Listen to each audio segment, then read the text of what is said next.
My name is Helen Collins. I'm 29 years old, and I work at the local library in a small town that most people probably haven't heard of. My life is simple, maybe too simple for some, but it's mine. I've always been the quiet type, preferring the company of books to the noisy outside world.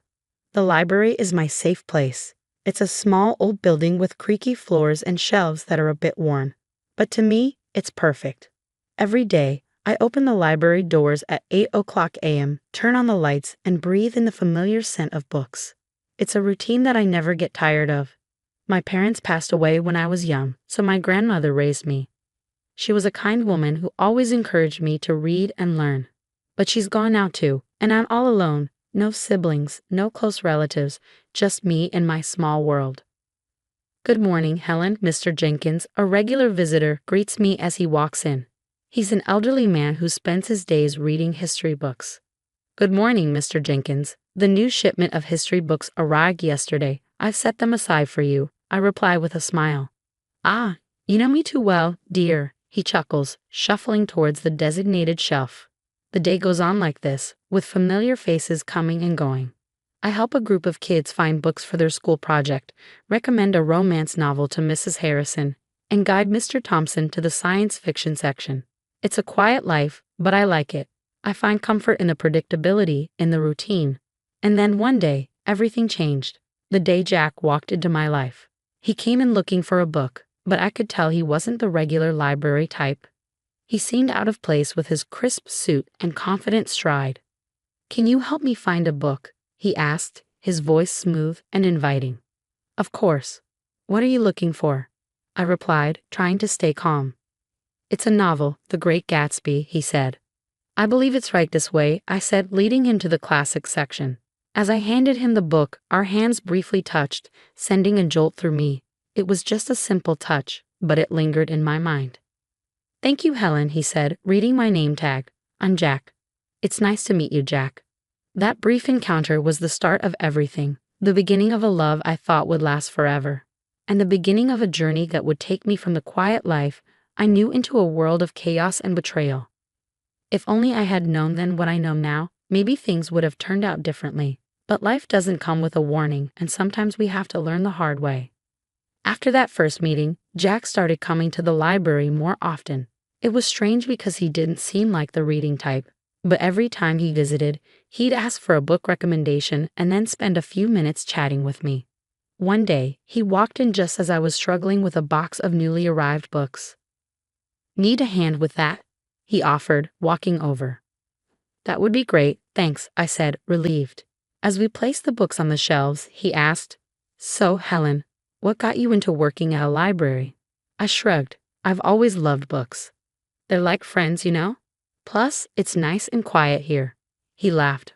"I can see that. It's like a whole different world." With each visit, our conversations grew longer.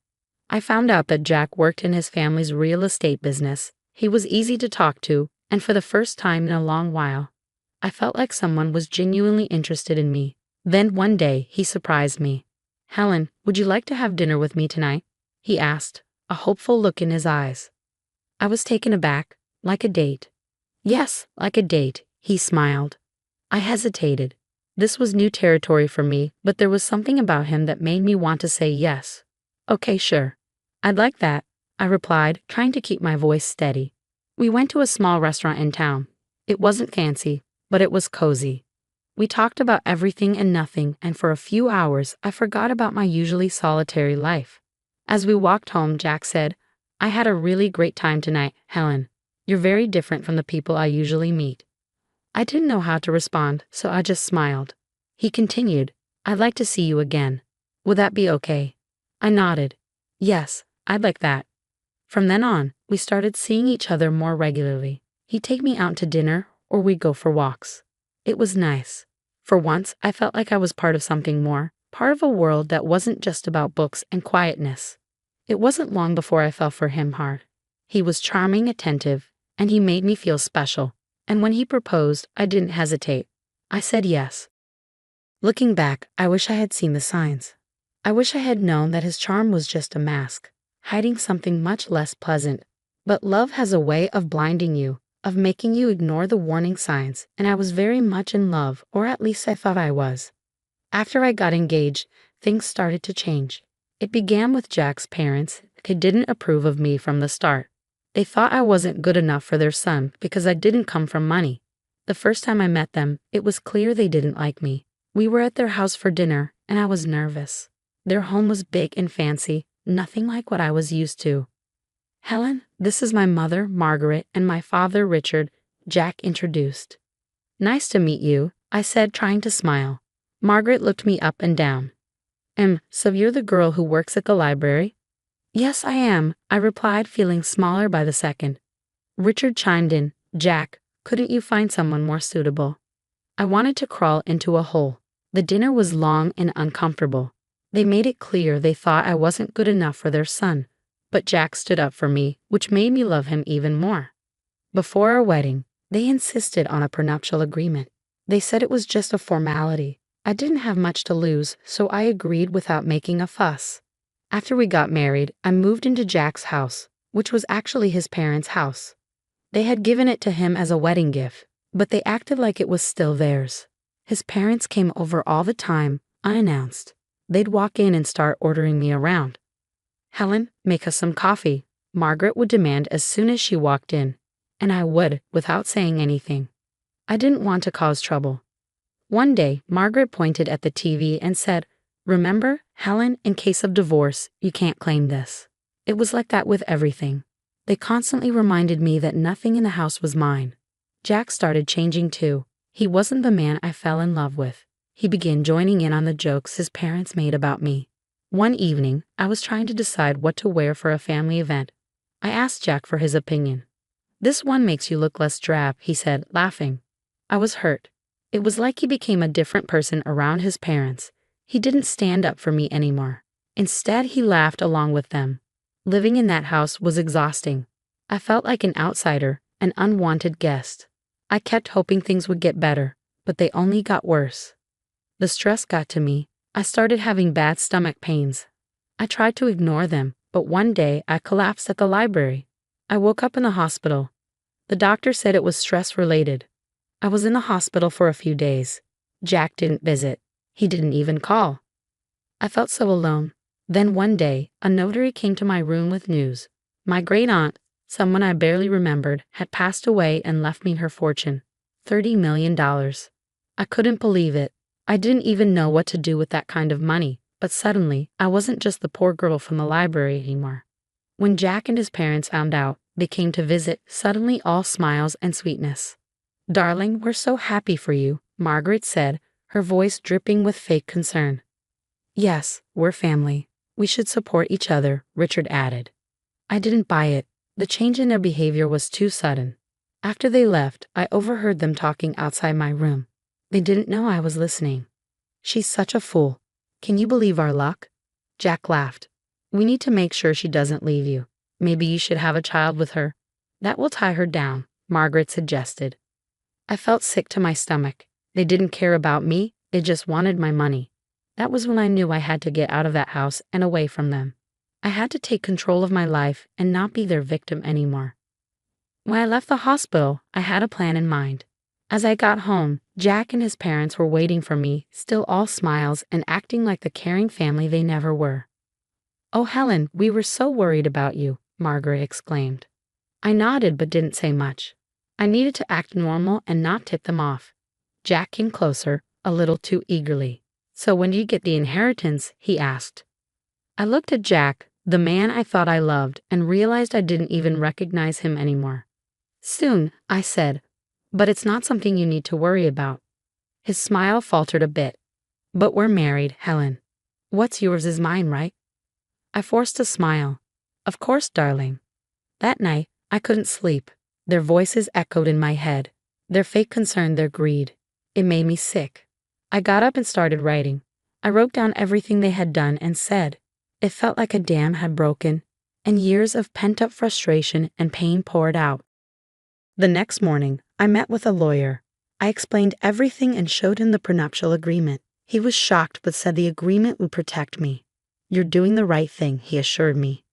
When I got back home, I found Jack and his parents in the living room. They looked up as I walked in.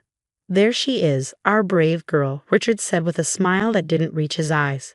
I sat down, clutching my purse. I have something to say, I began. They all looked at me curious. I'm filing for divorce, I said, my voice steady. The room went silent. Then Margaret erupted. What? You ungrateful little. Jack was on his feet. Helen, you can't be serious. We love you. Do you, Jack? Because I don't feel loved. I feel used. Margaret was fuming. We'll sue you. We'll take half of your inheritance. I reached into my purse and pulled out a copy of the prenuptial agreement. Actually, you can't. This says neither of us can claim the other's property in case of divorce. They were speechless. For the first time, I felt in control. I stood up and said, I'm leaving. I don't want any of you to contact me. I walked out of the house, their shouts and insults following me. It was the hardest thing I had ever done. But as I drove away, I felt a weight lift off my shoulders. I was free from their disdain and manipulation. For the first time in a long time, I could breathe. I didn't know what the future held, but it had to be better than the past. I rented a small apartment in the city. It wasn't fancy, but it was mine. For the first time in years, I felt a sense of peace. I was still dealing with the divorce, but I felt like I could handle it. One day, I got a call from the lawyer. Helen, there's something you should know about your great-aunt's will. I was puzzled. What about it? There's a condition. You need to use a portion of your inheritance for a charitable cause. It was your great-aunt's final wish. I was surprised. I had no idea. The lawyer continued. She was quite the philanthropist. She wanted to pass that on to you. I hung up the phone, deep in thought. My great-aunt had given me a chance to do something good. It felt like a sign, a push in a new direction. I started researching charities and causes. I wanted to do something meaningful, something that would make a difference.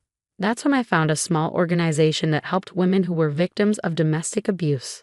It struck a chord with me. I contacted them and set up a meeting. The woman I met, Linda, was passionate and dedicated. We provide shelter, legal aid, and counseling to women who have nowhere else to go, Linda explained. I listened, moved by the stories she shared. I want to help, I said, feeling a sense of purpose I hadn't felt in years. With Linda's guidance, I used part of the inheritance to fund a new shelter.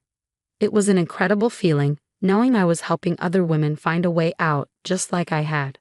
A few weeks later, Linda invited me to the shelter's opening. It was a small event, but the atmosphere was filled with hope and gratitude as people mingled. I noticed a familiar face in the crowd, Sarah, an old colleague from the library. Helen, is that you? She asked, surprised. Sarah, it's been so long, I said, hugging her. What are you doing here? She asked. I told her about the shelter and my involvement. Her eyes widened in amazement. That's incredible, Helen. I had no idea. It's a new chapter for me, I said, smiling.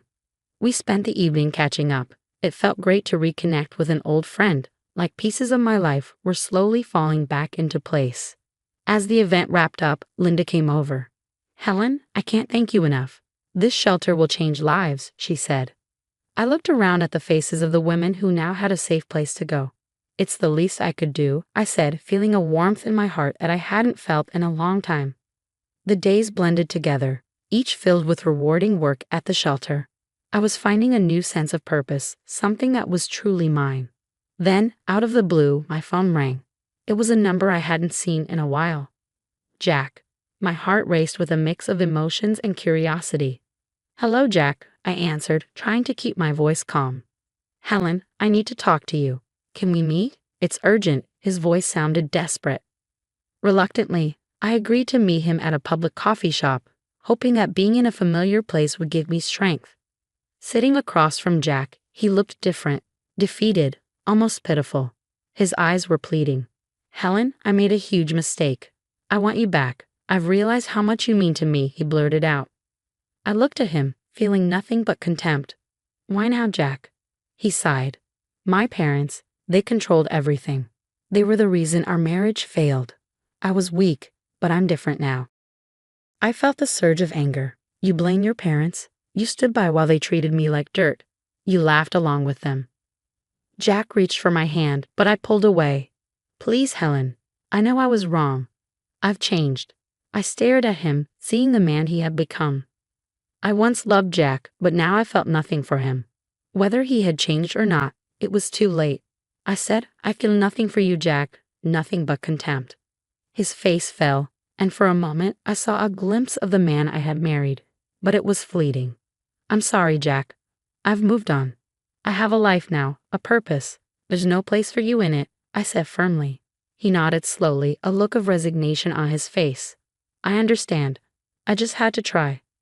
Leaving the coffee shop, I felt a weight lift off my shoulders. It was over, truly over. The next day, the shelter had an event. A local artist had donated a sculpture to be unveiled in the garden.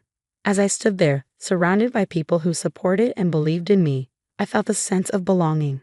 Sarah, my old colleague from the library, stood beside me. You've done something amazing here, Helen, she said, smiling. The artist pulled the cover off the sculpture, revealing a figure of a woman reaching up to the sky. It symbolized hope, strength, and new beginnings.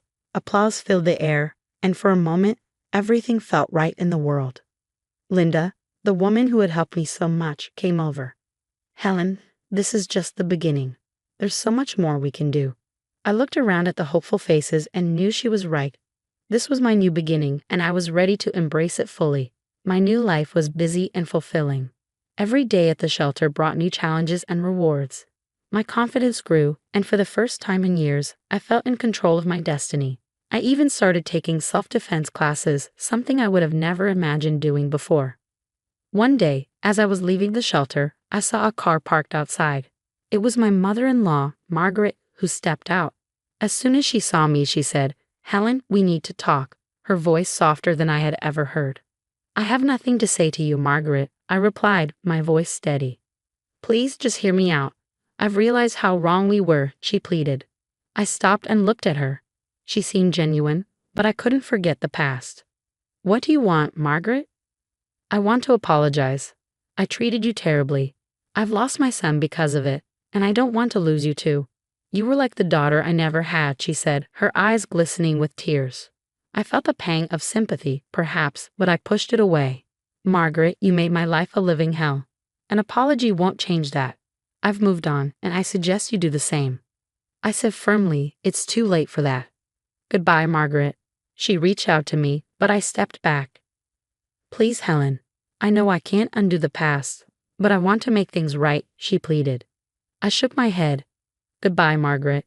As I walked away, I felt her gaze on my back, but didn't look back. I had learned to stand up for myself, and there was no going back.